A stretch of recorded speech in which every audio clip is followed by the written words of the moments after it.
Olá, queridos amigos, queridas amigas, sejam bem-vindos ao programa Jesus e o Espiritismo, estudando o livro A Caminho da Luz. Agradeço à TV Mundo Maior e à TV A Caminho da Luz por me darem a oportunidade de semanalmente estudar esta obra. Já caminhando para o seu final, estamos no penúltimo capítulo, no capítulo 24º, e muitas pessoas têm nos acompanhado desde o prefácio, enviando mensagens, interagindo comigo, deixando o seu comentário no vídeo. Então gostaria de agradecer pela sua audiência, pelo tempo que você pega para estarmos juntos aqui. É uma alegria e uma responsabilidade imensa. Aproveito e já deixo o número do WhatsApp da TV, 19 997 782794. No dia de hoje, nós estudaremos em primeiro lugar o item Restabelecendo a Verdade e, posteriormente, no segundo momento, nós estaremos vendo Defecção da Igreja Católica. Então começa Emmanuel, lembrando que o livro A Caminho da Luz é ditado por Emmanuel, psicografado pelas mãos de Francisco Cândido Xavier, o nosso querido Chico Xavier. Restabelecendo a verdade. O Espiritismo vinha desse modo na hora psicológica das grandes transformações, alentando o espírito humano para que, se não perdesse o fruto sagrado de quantos trabalharam e sofreram no esforço penoso da civilização. Com as provas da sobrevivência, vinha reabilitar o cristianismo, que a Igreja deturpara, semeando, de novo, os eternos ensinamentos do Cristo no coração dos homens. Com as verdades da reencarnação, veio explicar o absurdo das teorias igualitárias absolutas, cooperando na restauração do verdadeiro caminho do progresso humano, enquadrando o socialismo nos postulados cristãos. Não se ilude com as reformas exteriores, para concluir que a única renovação apreciável é a do homem íntimo, célula viva do organismo social de todos os tempos, pugnando pela intensificação dos movimentos educativos da criatura, à luz eterna do Evangelho do Cristo, ensinando a lei das compensações no caminho da redenção e das provas do indivíduo e da coletividade. Estabelece o regime da responsabilidade em que cada espírito deve enriquecer a catalogação dos seus próprios valores. Não se engana com as utopias da igualdade absoluta, em vista dos conhecimentos da lei do esforço e do trabalho individual, e não se transforma em instrumento de opressão dos magnatas da economia e do poder, por consciente dos imperativos da solidariedade humana. Despreocupado de todas as revoluções, porque somente a evolução é o seu campo de atividade de experiência, distante de todas as guerras pela compreensão dos laços fraternos que reúnem a comunidade universal. Ensina a fraternidade legítima dos homens e das pátrias, das famílias e dos grupos, alargando as concepções da justiça econômica e corrigindo o espírito exaltado das ideologias extremistas. Ainda temos um parágrafo mas aqui já temos um material muito bacana para as nossas meditações. Emmanuel, com muito bom senso, ele não rebaixa os poderes que já tivemos na Terra, os regimes governamentais, ele não rebaixa as outras religiões devido aos equívocos doutrinários ou mesmo dos seus líderes à frente deste ou daquele movimento. Apenas diz o compromisso do Espiritismo. O Espiritismo, por ser a terceira revelação, aquela narrada no Evangelho de João, que Jesus diz que num devido momento mandará um outro Consolador a fim de que diga tudo o que ele já havia dito e muito mais, nós não cremos que o Espiritismo, por esta finalidade, seja melhor do que nenhum outro movimento religioso. Muito pelo contrário, a verdade está em toda parte. Necessitamos apenas de olhos para vermos, enxergarmos, lidarmos com esta verdade. O que eu compreendo é que dentro do Espiritismo hoje, em pleno século XXI, nós temos uma base mais exata a respeito da reencarnação, da justiça divina, compreendemos as desigualdades através das reencarnações, compreendemos o porquê que no mundo de provas e expiações não é possível que todas as pessoas tenham as mesmas aptidões e, naturalmente, as mesmas conquistas. Hoje, à luz do Espiritismo, nós conseguimos compreender tudo isto. Aqui ele também nos fala, por 2 momentos, pelo menos, de que a única conquista que nós podemos ter é a conquista do Espírito. Tudo que eu conquisto materialmente como indivíduo, ou tudo que uma nação conquista como coletivo, está sujeito às transformações naturais. Se analisarmos a história nos últimos 2000 anos, não há um governo sequer que durou 2000 anos. Vejamos, por exemplo, o Império Romano. A história diz que talvez foi o maior império que nós já tivemos ou que nós sabemos, em extensão, em homens, em economia, em tudo. Hoje sobrou a Itália, a cidade de Roma, vestígios aqui e acolá. No Brasil mesmo, um país com pouco mais de 500 anos, já tivemos monarquia, já tivemos isso, já tivemos aquilo, já tivemos ditadura. Então nada é eterno. E individualmente a mesma coisa. Nenhum sofrimento é eterno, nenhum problema é eterno, nenhuma dificuldade é eterna. Não, são ciclos que nós todos passamos. Dentro de uma mesma existência, nós temos a oportunidade de passar por ciclos. O ciclo da infância, o ciclo da adolescência, o ciclo da juventude, o ciclo já de nos tornarmos um homem, uma mulher, o ciclo da madureza. E em cada um destes ciclos tem os seus subciclos. Então, na juventude, eu conheço aquela ou aquele que desperta o meu coração, convidando a uma constituição familiar, por exemplo, e a família tem os seus desafios, e assim sucessivamente. Então, Emmanuel deixa muito claro que antes de eu pensar em ajudar o coletivo, antes de eu pensar em ajudar o outro, eu tenho que constituir dentro de mim a paz, a fraternidade, eu tenho que dominar os meus ímpetos, do contrário, eu vou cair naquela citação bíblica, um cego guiando outro cego, cairão fatalmente no primeiro buraco. E encerra Emmanuel este tópico dizendo, nestes tempos dolorosos, em que as mais penosas transições se anunciam ao espírito do homem, só o Espiritismo pôde representar o valor moral onde se encontre o apoio necessário à edificação do porvir. Enquanto os utopistas da reforma exterior se entregam à tutela de ditadores impiedosos, como os da Rússia e da Alemanha, em suas sinistras aventuras revolucionárias, prossegue ele, o Espiritismo, a sua obra educativa, junto das classes intelectuais e das massas anônimas e sofredoras, preparando o mundo de amanhã com as luzes imorredoras da lição do Cristo.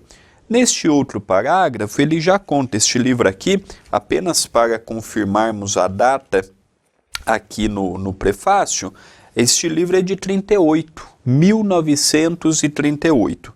Então, quando ele fala para nós a respeito da Rússia, a respeito da Alemanha, era compatível com aquela altura. Era compatível com os regimes que nós tínhamos no final do século XIX, começo do século XX. Não condiz com a atualidade, principalmente a Alemanha, que é, sem sombra de dúvida, uma das maiores economias da Europa, talvez a maior, e tem toda uma influência positiva nesses últimos tempos, principalmente com a imigração dos refugiados da Síria. Então nós percebemos aqui que ele mostra para nós que naquela altura, no final do século XIX, na primeira metade do século XX, nós passávamos por várias turbulências. Por turbulências de todas as ordens, morais, intelectuais. É isto que é importante nós fazermos um paralelo. O Espiritismo, ele não pode ser olhado apenas sob o ângulo religioso. Ele é religião no aspecto antigo da palavra, do religarmos a Deus, mas não no sentido ortodoxo da palavra, não no sentido fanático da palavra e nem no sentido organizacional da palavra. Mas não podemos ver o Espiritismo apenas com Jesus. Jesus é a base, mas precisamos ver que o Espiritismo é uma ciência e uma filosofia. E não se aprende Espiritismo se não for pelo método do estudo, pelo método do nos debruçarmos horas a fio para vermos. Não adianta eu procurar artigos em internet, não adianta eu ficar apenas ouvindo palestras no YouTube ou na TV. Eu preciso estudar para compreender esta ciência. Por isso que ele nos diz, aquele que procura o consolo no Espiritismo encontra, mas não aquele consolo cego. Ah, Jesus, me ajude. Jesus, estou passando fome. Jesus, estou desempregado. Jesus, perdi um ente familiar. O Espiritismo é mais do que isso. Isso é o que nós aprendemos no passado, em outras religiões. Precisamos amadurecer. O Espiritismo tem seu aspecto consolador? Evidentemente. Mas o Espiritismo também tem uma gama imensa, trazendo outros tipos de reconforto, aqueles que nem sempre deparamos que temos esta necessidade, mas que carece de estudo, de aprofundamento. Então é um pouco do convite que Emmanuel nos faz no item de hoje. Não saia daí não. Nós vamos para o intervalo e na volta já daremos continuidade no item seguinte proposto por Emmanuel através do livro A Caminho da Luz, ditado por Emmanuel, psicografado por Chico Xavier. Já retornaremos.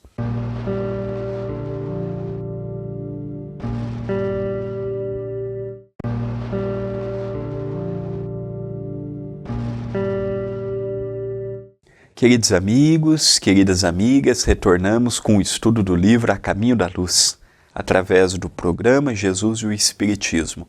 Mais um livro chegando ao seu término, mais um livro que com muito carinho apresentamos desde o prefácio até o último capítulo. E é uma alegria ter a sua companhia. Eu gostaria de te fazer um convite muito especial. Agora, no dia 18 de agosto, nós teremos uma live beneficente com nosso irmão Vansan, um cantor conhecido no Brasil e no exterior.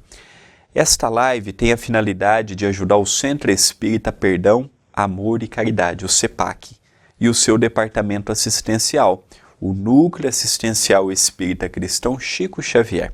Então ocorrerá dia 18 de agosto, às 19h30, e será uma live exclusiva pelo YouTube da TV A Caminho da Luz. Então você está vendo o YouTube, se você ainda não é inscrito no canal, se você ainda não segue o canal, por favor, nos siga lá também, temos um material muito valioso. E 100% da nossa renda arrecadada é destinado para as atividades que temos. Então as pessoas que quiserem me acompanhar um pouco a mais, as atividades do CEPAC, na descrição deste vídeo no YouTube você encontra as minhas redes sociais, Facebook e o Instagram. E eu te convido a me seguir ali também e ver as obras assistenciais. Então fica o nosso convite para o dia 18 de agosto. Nós vamos agora ver o outro item que é defecção da Igreja Católica, quando Emmanuel nos fala Desde 1870, ano que assinalou para o homem a decadência da Igreja, em virtude da sua defecção espiritual no cumprimento dos graves deveres que lhe foram confiados pelo Senhor, nos tempos apostólicos. Um período de transições profundas marca todas as atividades humanas. Então, aqui nós já vimos em capítulos anteriores, em itens anteriores, Emmanuel comentar um pouquinho a respeito da Igreja Católica. Na condição de espíritas, quando lemos algo sobre a Igreja, ou mesmo falamos algo sobre a Igreja, pelo menos da minha parte, e da parte de Emmanuel, pelo que estamos notando, não é com o objetivo de fazer comparativos ou de menosprezar o trabalho, o esforço e a validade da Igreja Católica. Não. Apenas Emmanuel está nos dizendo a respeito dos problemas morais que os seus líderes sumiram para si e para a coletividade, afastando-se daquele início da era cristã em que reinava a simplicidade, a fraternidade, o amor recíproco.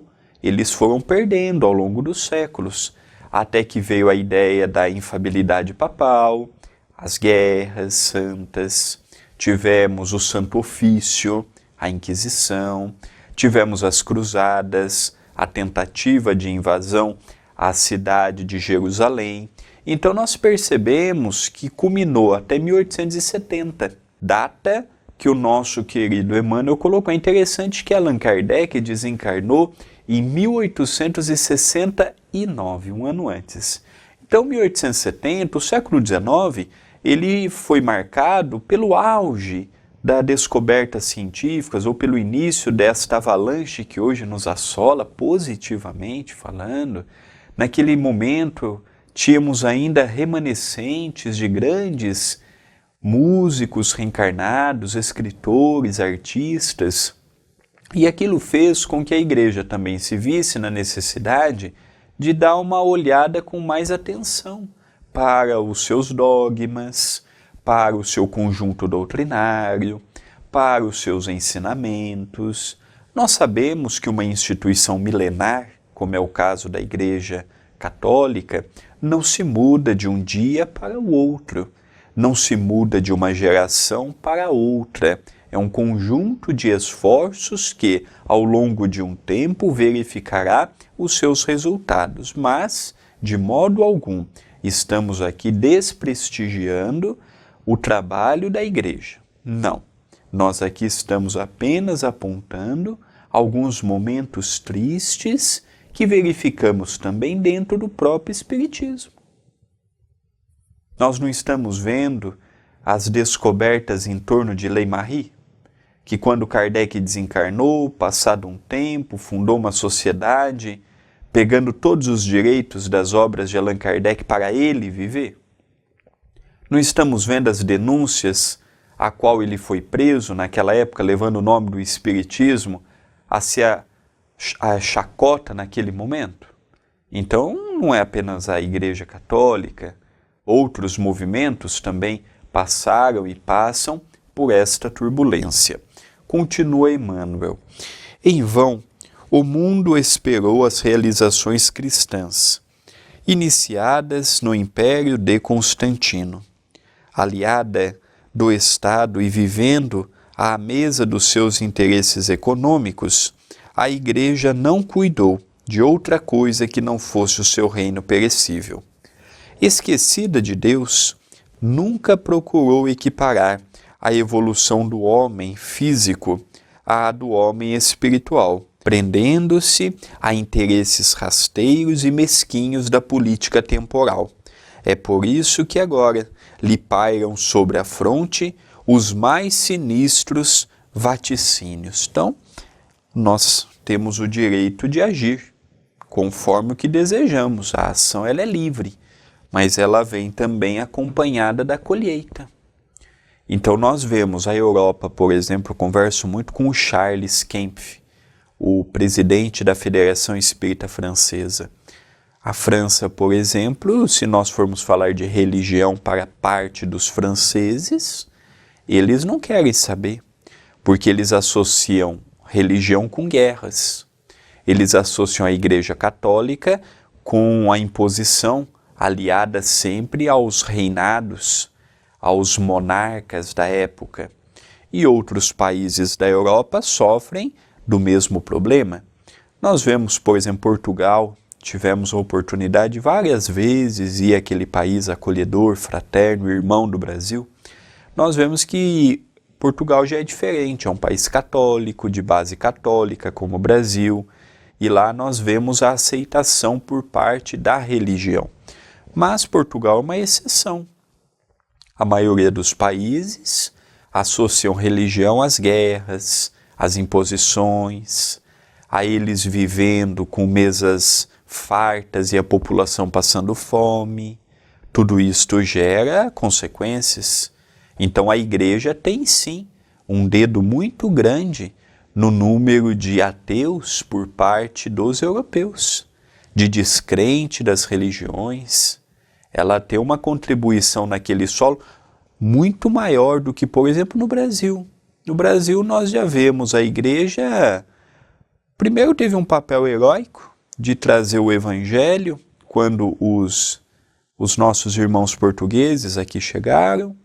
Nós vemos que a nossa base sempre foi cristã, hoje sendo o maior país católico do mundo, o maior país protestante do mundo, o maior país espírita do mundo, o maior país umbandista do mundo. Muitas religiões africanas aqui se aportaram, religiões espiritualistas, e acharam clima espiritual no nosso país. Mas nós não verificamos isto no mundo afora. Nós não verificamos isto onde teve guerras sangrentas, por tempos a fio, levando sofrimento a um povo, levando sofrimento a uma região. Eu, recentemente, ouvindo uma entrevista, eu vi que em determinadas regiões do nosso planeta, às vezes uma pessoa não pode ir num país vizinho, porque aqueles dois países estiveram metidos em muitas confusões e um tem verdadeira aversão pelo outro. Então nós vemos um problema de 1000 anos atrás, um problema de 800 anos atrás, um problema de 500 anos atrás, repercutindo hoje, reverberando dentro do ser, gerando ainda as suas consequências naturais. Então, este tema de Emmanuel é um tema desafiador para ser apontado. Temos que achar, quando vamos falar de um problema coletivo, como for da igreja, nós precisamos medir muito as palavras, até para não darmos um som de superioridade, o que não é o objetivo. E Emmanuel foi muito feliz, cirúrgico, muito pontual, muito preciso, sucinto, mas ao mesmo tempo profundo em suas advertências, e também serve para nós como alerta, para não brincarmos com a nossa fé, para não brincarmos com a fé alheia, não prometermos o que não temos condições para cumprir. Ontem, gravando um programa para a Rádio Boa Nova, eu e o meu pai, querido Sérgio Vilar, estudamos uma passagem do professor Ramiro Gama, do livro Lindos Casos, de Chico Xavier, quando ele conta que uma pessoa havia ido para o Chico, no Centro Espírita Luiz Gonzaga, e falava assim: Chico, eu venho no centro e eu oro para ganhar na loteria. E se eu ganhar na loteria, eu vou ajudar com 20 cruzeiros, eu vou juntar com 20 contos o Centro Espírita Luiz Gonzaga.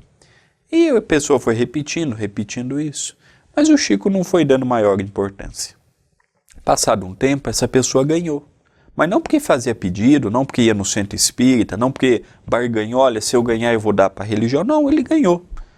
Jogou, teve a felicidade de ganhar. Quando ele ganhou, ele sumiu. Sumiu do centro. Quando o Chico Xavier, ele era de Belo Horizonte, estava em Belo Horizonte, ele mudava de calçada, ele desviava, e passou 14 anos, e ele desencarnou. E quando ele chegou no mundo espiritual, ele ainda não sabia que havia desencarnado, ele foi procurar o Chico, falou, Chico, eu estou te devendo 20 contos. O Chico falou, não, meu filho, não se preocupa com isso, não, eu vou lá em casa pegar o dinheiro, não. Agora já não é mais possível, você desencarnou. E a pessoa levou aquela sensação com ela, poxa, eu prometi algo e espontaneamente não cumpri. Isso serve em muitos casos. E aqui é um caso grande desta ideia ilusória do prometermos o céu, do prometermos as facilidades, do prometermos aquilo que não depende de nós.